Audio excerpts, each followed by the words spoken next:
At the end of the Second World War, the Japanese car industry was on its knees. But then it stood up again. In fact, the present-day Nissan Skyline GTR is very probably the most advanced car on the planet. It has twin ceramic turbochargers, four-wheel drive and four-wheel steering.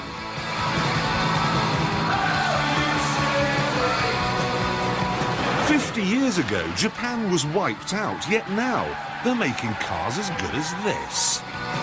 But both of them are blown into the seaweeds by the killer blue."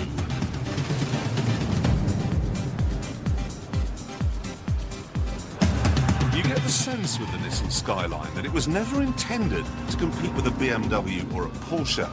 This thing was very obviously designed by the arcade game generation to take on the Sega Rally machine. It's a £50,000 PlayStation.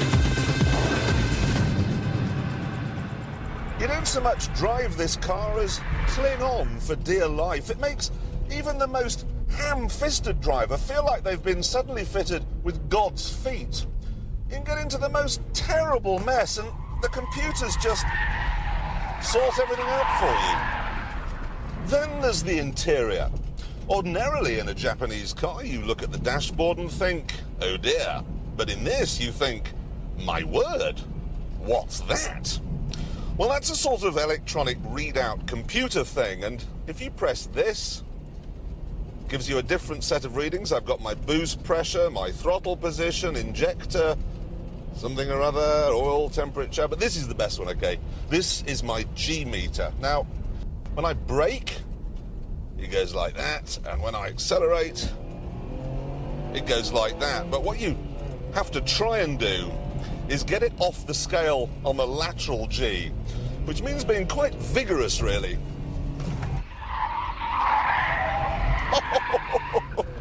Right off the scale then, more than 1 G while cornering. And the great thing is that you can download this information into your PC on this connector here. And then you can compare your drive home from work with the drive home last night. Should make you a hit with the girls. And don't think this Japanesiness is restricted only to the world of performance cars. It isn't.